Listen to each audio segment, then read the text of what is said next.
بسم اللہ الرحمن الرحیم۔ گمنام ہیرو کے معزز ناظرین السلام علیکم۔ دوستو لائک ضرور کر دیا کریں، شکریہ۔ آئیے چلتے ہیں کہانی کی طرف۔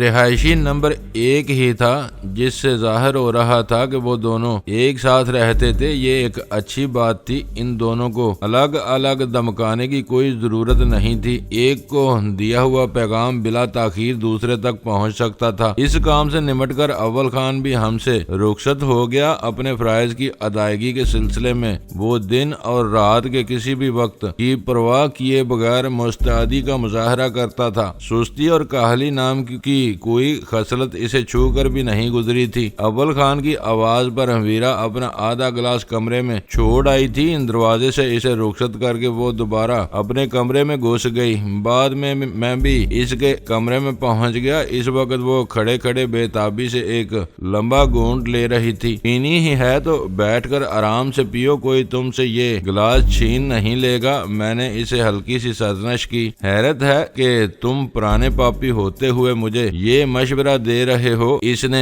گلاس اپنے یاقوتی لبوں سے الگ کرتے ہوئے مسکرا کر کہا، یہ وہ شے ہے کہ سامنے ہو تو پھر صبر نہیں ہوتا۔ دل چاہتا ہے کہ ایک ہی گھونٹ میں پوری بوتل اپنے معدے میں انڈیل لی جائے۔ مجھے خوشی ہے کہ تمہارے اور سلطان شاہ کے درمیان تلخی بڑھنے سے پہلے ختم ہو گئی۔ میں نے کرسی پر بیٹھ کر کہا، وہ تو ہر وقت اول فول بکتا رہتا ہے۔ اس نے یہ خیال بھی نہیں کیا کہ غزالہ کمرے میں آ چکی تھی۔ غزالہ کے آنے سے کیا فرق پڑ گیا؟ وہ غیر نہیں، ہم ہی میں سے ہے۔ یہ بات شاید تم نہیں سمجھ سکو گے۔ مجھے اس پر اچانک غصہ آ گیا تھا۔ ویسے تو میں بھی وہاں موجود تھا۔ میں نے ٹٹولنے والے پرتجسس لہجے میں پوچھا، تمہاری اور بات ہے، تم کو میں اپنے آپ سے الگ نہیں سمجھتی۔ غزالہ ایک عورت ہے، میں اس کے سامنے اپنی سبکی برداشت نہیں کر سکتی۔ اس کے لیے کوئی بات نئی نہیں تھی، تم اسے اپنی پوری کتھا خود سنا چکی ہو۔ وہ فضا کچھ اور رہی ہوگی، اس وقت کی بات دوسری تھی۔ وہ پہلو بدل کر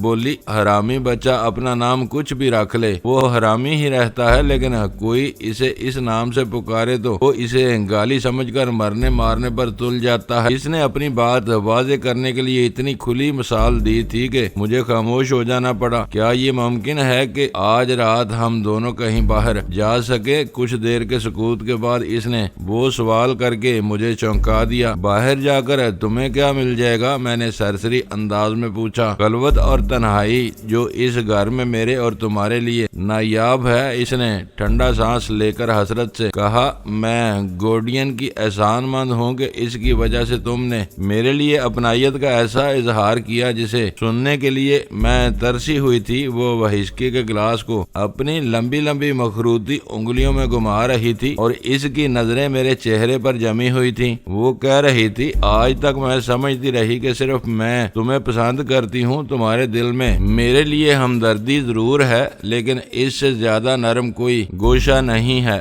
آج تم نے گورڈین کی آنکھیں پھوڑ ڈالنے کا اندیہ دے کر میرا دل خوش کر دیا۔ میں تمہارے ساتھ باہر نکل کر اس خوشی کا جشن منانا چاہتی ہوں۔ میں نے اس کی کسی خوش گمانی کی تردید نہیں کی۔ یہ ضرور کہا کہ اس رات ہم سب کا دستیاب رہنا ضروری تھا۔ بن ڈیوڈ کے بارے میں کسی بھی لمحے کہیں سے کوئی اطلاع آ سکتی تھی۔ وہ عذر اتنا معقول تھا کہ ویرا کے لیے بحث کرنے کی کوئی گنجائش نہیں تھی۔ اس نے اپنے گلاس سے ایک چھوٹا سا گھونٹ لیا اور چمکتی ہوئی پر امید نگاہیں میرے چہرے پر گاڑ دیں۔ اس طرح کیا گور رہی ہو؟ کیا میرے سر پر سینگ نکل آئے ہیں؟ میں نے آہستہ سے پوچھا۔ سچ سچ بتانا، کبھی غزالہ نے بھی تم سے میری شکایت کی ہے کہ میں تمہیں عجیب نظروں سے دیکھتی ہوں؟ ویرا نے ایک بے تکا سا سوال کر دیا۔ عورت کی بری نظریں دوسری عورت فوراً تاڑ جاتی ہے۔ ایک بار نہیں، غزالہ نے کئی بار یہ شکایت کی ہے کہ تم عجیب والہانہ نظروں سے میری طرف دیکھتی رہتی ہو۔ یہ میری محتاط روی کا نتیجہ ہے کہ بات صرف شکایتوں تک محدود ہے، کبھی اس سے آگے نہیں بڑھی، ورنہ تم نے ہمارے درمیان فساد کا بیج بونے میں کوئی کسر نہیں چھوڑی۔ یہ سب بے اختیار چیزیں ہوتی ہیں۔ مجھے اکثر ماضی کے وہ رنگین لمحات یاد آتے ہیں جب تم میرے قریب ہوتے تھے۔ اور وہ جذباتی لہجے میں بولنے لگی، مگر میں نے اس کی بات درمیان سے اچک لی۔ ماضی کے ان فتنوں کو نہ کرے دو، جو گزر گیا وہ اچھا وقت تھا۔ اب آج آج کے بارے میں سوچو، ماضی میں یہ بھی ہوا ہے کہ ہم دونوں ایک دوسرے کے خون کے پیاسے تھے اور ہمارے درمیان کئی بار گولیوں کا تبادلہ بھی ہوا تھا۔ ویرا کے کمرے کا دروازہ کھلا ہوا تھا، اسکاچ کا ایک گلاس ختم کر کے اس نے دوسرا تیار کر لیا۔ وہ بلا نوش تھی، نشے سے نہیں بہکتی تھی، مگر اس وقت ماضی کو یاد کر کے بار بار بہک رہی تھی۔ اسی دوران میں سلطان شاہ وہاں آ گیا۔ کیا بات ہے، آج ویرا کے کمرے میں تمہارا خاصا دل لگ گیا ہے؟ اس نے مجھ سے پوچھا۔ اس کی تنہائی دور کر رہا تھا۔ تم آ گئے ہو تو اب میری چھٹی، یہ کہہ کر میں اٹھا اور تیزی سے کمرے سے نکل گیا۔ وقت دھیرے دھیرے گزرتا رہا، مجھے بے چینی سے اول خان کے فون کا انتظار تھا۔ میرا ذہن مسلسل عبداللہ ہارون روڈ پر واقع امریکن قونصلیٹ میں الجھا ہوا تھا۔ میری چشم تصور اس کے ارد گرد IB اور STF والوں کی باری نقل و حرکت دیکھ رہی تھی۔ 8 بجے اول خان کا فون آ گیا، ساری کارروائی مکمل ہو گئی، چاروں راستوں پر میرے آدمی نگاہ رکھے ہوئے ہیں، اس نے اطلاع دی۔ دوسری ٹیم وہاں سے ہٹ چکی ہے؟ میں نے پوچھا۔ یا ابھی کچھ کنفیوژن ہے؟ سب کچھ بہت منظم طریقے سے ہوا ہے، میرے آدمی وائرلیس پر ان سے مسلسل رابطے میں تھے، ان کی گاڑیاں جا چکی ہیں۔ اول خان سے مزید چند باتیں ہوئیں، پھر میں نے کریڈل دبا کر فون کا سلسلہ منقطع کر دیا۔ ریسیور ہاتھ سے چھوڑے بغیر میں چند ثانیوں تک خالی الذہنی کے عالم میں بیٹھا رہا۔ پھر میں نے ٹام اور نک کا رہائشی فون نمبر ملا لیا۔ ان دونوں سے ہمارے فون سے منسلک CSD ہر وقت آن رہتی تھی۔ تیسری گھنٹی پر دوسری طرف سے ہیلو کی آواز آئی اور میں نے پہچان لیا کہ وہ ٹام تھا۔ ان دونوں کی آوازیں میرے ذہن میں اچھی طرح محفوظ ہو چکی تھی۔ کیا میں نک ہاروے سے بات کر سکتا ہوں؟ میں نے اپنی طرف سے شناسائی کے کسی اظہار کے بغیر کہا۔ تم کون بول رہے ہو؟ اس بار ٹام کی آواز محتاط اور اشتباہ آمیز تھی۔ میرا نام کرنل داور ہے، میں نے رواں انگریزی میں جواب دیا۔ وہ مجھے جانتا ہے۔ اس نے بھی یہ بتانے کی ضرورت نہیں سمجھی کہ وہ ٹام تھا اور خود بھی میرے نام سے واقف تھا۔ اس نے مجھے ہولڈ کرنے کی ہدایت کی اور لائن پر سناٹا چھا گیا۔ چند ثانیوں بعد میرے کانوں میں نک کی مسرت امیز آواز آئی۔ ہائے کرنل، تم کیسے ہو؟ مجھے خوشی ہے کہ آج میں دوسری مرتبہ تمہاری آواز سن رہا ہوں۔ اس وقت تم نے میری پیشکش کا کوڑا جواب دے دیا تھا، لیکن بعد میں تم نے اس پر غور کیا ہوگا۔ یہ تمہارے لیے بہت پرکشش موقع ثابت ہوگا۔ اس احمق نے میرا نام سن کر یہ سمجھ لیا تھا کہ میں نے اس کی پیشکش پر مذاکرات کرنے کے لیے اسے فون کیا تھا۔ میں نے نرمی سے کہا، نک، میں تمہاری پیشکش اور عزت افزائی پر ایک مرتبہ پھر شکر گزار ہوں، مگر یہ ایک حقیقت ہے کہ پیسہ میرے لیے بے وقت ہے۔ مجھے اپنے ملک کے لیے کام کر کے سچی خوشی ہوتی ہے۔ ڈیئر، یہ سب جذباتی باتیں ہیں۔ پیسہ اس دور کی سب سے بڑی حقیقت ہے۔ سائنس کے کمالات نے دنیا کو اتنا سمیٹ دیا ہے کہ اس بات سے کوئی فرق نہیں پڑتا کہ کون کہاں رہتا ہے۔ آج سب ایک دوسرے کے پڑوسی ہیں۔ ہم ایک عالمی گاؤں کے باشندے ہیں جس کے ایک حصے کا نام امریکہ ہے اور دوسرے بازار کا نام جاپان ہے۔ یہ گاؤں ہم سب کا ہے۔ ملک اور وطن ماضی کے خواب تھے جو اب رفتہ رفتہ دفن ہوتے جا رہے ہیں۔ اس بارے میں تمہارا ہم خیال نہیں ہوں۔ میں نے رسانیت سے کہا، عالمی گاؤں کا نعرہ تمہارے ملک سے اٹھا ہے جو کافی بڑا اور سب سے زیادہ طاقتور ملک ہے۔ شاید اس طرح تم وطنیت کا احساس مٹا کر اس گاؤں کی چودراہٹ حاصل کرنا چاہتے ہو۔ ایسی کوئی بات نہیں ہے۔ میرے ملک کو یہ اعزاز آج بھی حاصل ہے جسے چھیننے کی کوشش کرنے والوں کمیونسٹوں کے خواب خاک میں مل چکے ہیں۔ اس کی آواز کی ساری گرم جوشی یک لخت کافور ہو گئی۔ اس نے سپاٹ لہجے میں پوچھا، تمہیں میرے گھر کا فون نمبر کہاں سے مل گیا؟ پاکستان میں ٹھہرے ہوئے مہمانوں کے بارے میں آگاہ رہنا میری ایجنسی کی ذمہ داری ہے۔ تم اپنے ملک کے سرکاری آدمی ہو، ہمارے لیے تمہارے گھر اور دفتر کے قوائف سے آگاہ رہنا ضروری ہے۔ یہ میرے لیے نئی اطلاع ہے۔ مجھے توقع نہیں تھی کہ یہاں غیر ملکی نمائندوں کی اتنی گہری جاسوسی کی جاتی ہوگی۔ اسے جاسوسی نہیں نہیں باخبری کہتے ہیں جاسوسی کے بارے میں ابھی بات کرتا ہوں۔ تم نے اس وقت مجھے کیوں فون کیا ہے؟ اس بار نک کی آواز سے الجھن متراشا تھی۔ کیا تم یہ گوارا کر لو گے کہ واشنگٹن میں کوئی غیر ملکی سفارت خانہ امریکی قانون کو مطلوب کسی مجرم کو پناہ دے؟ میں نے سوال کیا۔ تم عجیب باتیں کر رہے ہو، مقصد کیا ہے تمہارا؟ تم نے میرے سوال کا جواب نہیں دیا، مگر میں جانتا ہوں کہ کوئی حکومت اسے نظر انداز نہیں کرے گی۔ یہاں تمہارے کونسل خانے نے بن ڈیوڈ نامی ایک امریکی کو پناہ دی ہوئی ہے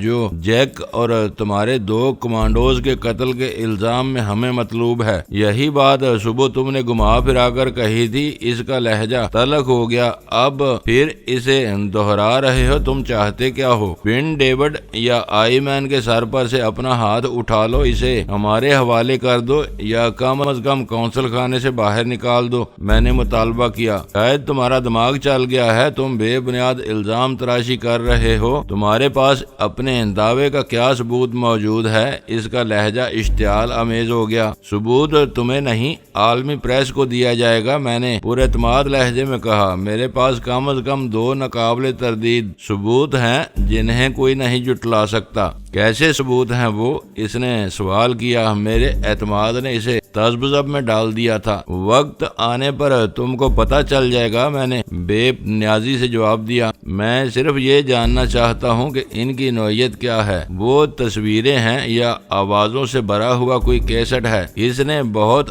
بودھا سوال کیا تھا۔ اس سے ظاہر ہو گیا تھا کہ بن ڈیوڈ کے بارے میں ہمارے اندازے 100% درست تھے۔ میں نے اسے اس کی غلطی کا احساس دلانے کے بجائے سکون سے کہا، تم لاکھ سوالات کر لو، مجھ سے ان کے بارے میں کچھ بھی نہیں اگلوا سکو گے۔ ثبوت ہیں تو تم ڈنکے کی چوٹ پر ہم سے اس کی واپسی کا باضابطہ مطالبہ کیوں نہیں کرتے؟ تم کو معلوم ہے کہ ایس ٹی ایف ایک بے ضابطہ فورس ہے۔ ہم ضابطوں کے بکھیڑوں میں نہیں پڑتے، ان کے بغیر اپنا کام نکال لیتے ہیں۔ یہاں دوسری ایجنسیاں ہیں، تم اپنا مواد ان کے ذریعے ریکارڈ پر لا سکتے ہو۔ اس نے متبادل تجویز پیش کر دی۔ اس کے ریکارڈ کی سوئی ایک ہی جگہ اٹکی ہوئی تھی۔ ہم اپنا صحرا دوسروں کے سر پر سجانے کے قائل نہیں ہیں۔ فالکن ہاؤس کے واقعات تم نے زبردستی پولیس کے سر مانڈ دیے۔ ہمیں اطلاعات ملی ہیں کہ پولیس وہاں کافی دیر بعد آئی تھی۔ شور کر سکتے ہو تو ضرور کرو۔ یہ بات بالکل غیر اہم ہے کہ وہاں کارروائی کرنے والے کون تھے۔ اصل بات یہ ہے کہ تمہارے محکمے کا ایک ڈپٹی ڈائریکٹر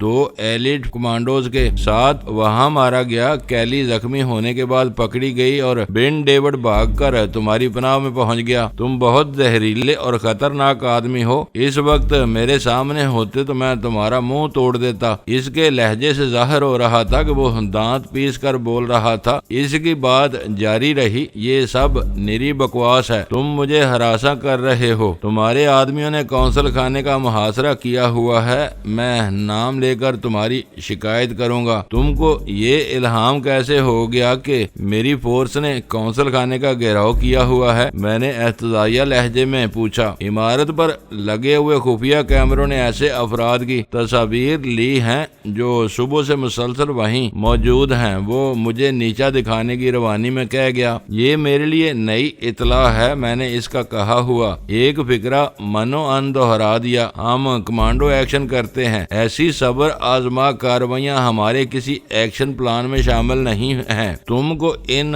تصویری شہادتوں کے بارے میں جواب دینا پڑے گا تو تمہارے پسینے چھوٹ جائیں گے۔ اس نے مجھے دھمکی دی۔ میں نے اپنے ثبوتوں کی بات کر کے اس کو فریب دیا تھا، مگر اس نے جوش میں آ کر جو انکشاف کیا تھا وہ غلط نہیں ہو سکتا تھا۔ جلال کے آدمیوں نے اسی روز کونسل خانے کی نگرانی کا آغاز کیا تھا اور عمارت پر لگے ہوئے خودکار خفیہ کیمروں کی گرفت میں آ گئے تھے۔ تم اپنی تصویروں کے ساتھ احتجاج کرو، ہم براہ راست پریس میں جائیں گے، نتیجہ خود تمہارے سامنے آ جائے گا۔ اچھا ہوا کہ تم نے اس وقت فون کر لیا۔ اس کی زہریلی آواز ابھری۔ مجھے تمہارے مذموم عزائم کا اندازہ ہو گیا ہے۔ یہ تصویریں تمہارے تابوت کی آخری کیل ثابت ہوں گی۔ پہلے تم اپنے سارے کارڈز کھیل لو، میں اس کے بعد اپنا ٹرمپ کارڈ کھیلوں گا۔ دیکھتا ہوں کہ تم پریس کے ذریعے کیا فرضی مواد سامنے لاتے ہو۔ ہم آسانی سے اس کا توڑ کر لیں گے، مگر تم بن ڈیوڈ کی سرپرستی کا سلسلہ ترک نہیں کرو گے۔ میں نے اسے مزید تاؤ دلانے کی کوشش کی۔ اپنے دماغ سے یہ بات نکال دو، اس کی آواز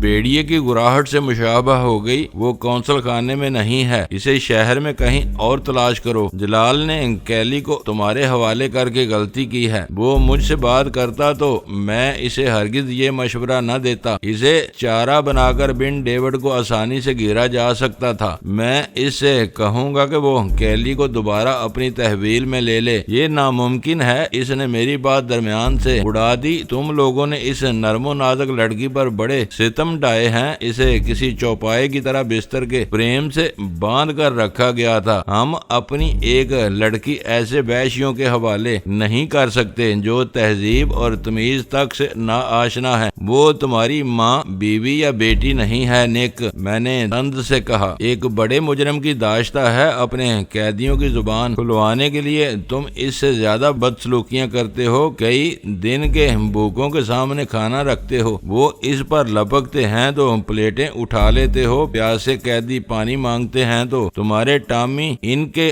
دانوں پر پیشاب کی دھاریں مارتے ہیں۔ ہم نے کیلی کے ساتھ ایسا کوئی رویہ اختیار نہیں کیا۔ وہ تمہارے پاس جلال کی امانت ہے، تمہیں اس کو لوٹانا ہوگا۔ یہ کبھی نہیں ہو سکتا۔ ریسیور پر اس کی آواز وحشیانہ داڑھ سے مشابہ تھی۔ اس نے صبر و تحمل کو خیر بات کہہ دیا تھا۔ اس سے فون پر ہونے والی لفظوں کی سرد جنگ بڑی بڑھ کر تصادم کی صورت اختیار کر گئی تھی۔ وہ کہہ رہا تھا، جب تک کیلی کا زخم نہیں بھر جاتا وہ ہماری تحویل میں رہے گی۔ ہم اسے دوبارہ جانے بوجھے جہنم میں نہیں جھونکیں گے۔ اس کا وہ جواب میرے لیے بہت پہلے سے متوقع تھا۔ میں نے اس کی نیت آزمانے کے لیے اس وقت دانستہ کیلی کا نام لے کر اسے چھیڑا تھا اور وہ کھل کر سامنے آ گیا۔ صبح تمہارے تیور بہت دوستانہ تھے، اس وقت تم بہت زیادہ بڑکے ہوئے معلوم ہو رہے ہو۔ کیا میں تمہارے اس رویے کو دوستی کے خاتمے کا اعلان سمجھ لوں؟ تمہارے لیے میرے تیور کبھی دوستانہ نہیں تھے، تم سے لہری دھوکہ کھا گیا تھا۔ اچھا ہوا کہ تم نے میری پیشکش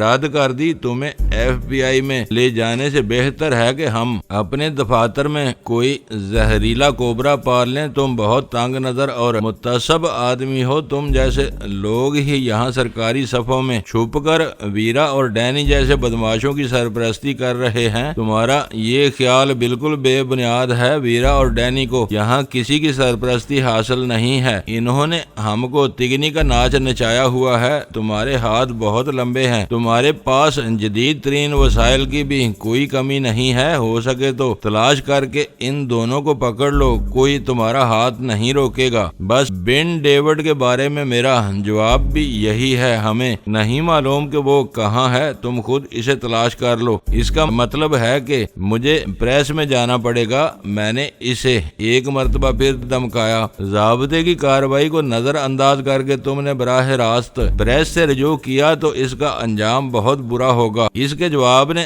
میرے اس اندازے کی تائید کر دی کہ وہ پریس جیسے حساس اور مؤثر ہتھیار سے بہت زیادہ خائف تھا۔ انجام کچھ بھی ہو، پوری دنیا کو تمہاری سفارتکاروں کا بھیانک چہرہ نظر آ جائے گا۔ میں نے اسے اسی کمزور نقطے پر رگیدنا شروع کر دیا۔ میں تمہیں بتا رہا ہوں کہ تم نے یہ حرکت کی تو ایک طوفان اٹھ کھڑا ہوگا، دونوں ملکوں کے تعلقات بگڑ جائیں گے۔ میری سمجھ میں نہیں آتا کہ تمہاری STF کو ایسی بے لگام آزادی کس نے دے دی ہے کہ تم ہر پروٹوکول کی دھجیاں اڑانے پر تل گئے ہو۔ یہ حرکت تمہیں ذاتی طور پر بھی بہت مہنگی پڑے گی۔ اخباروں میں میرا یا STF کا کوئی ذکر نہیں آئے گا۔ میں نے اس کی ابتر ہوتی ہوئی ذہنی کیفیت سے لطف اندوز ہوتے ہوئے کہا، پوری خبر اخبار کے اپنے ذرائع سے منظر عام پر آئے گی۔ ہمارے ملک میں صحافت آزاد ہے، اخبار کو اپنی معلومات کا ذریعہ ظاہر کرنے پر مجبور نہیں کیا جا سکے گا۔ تم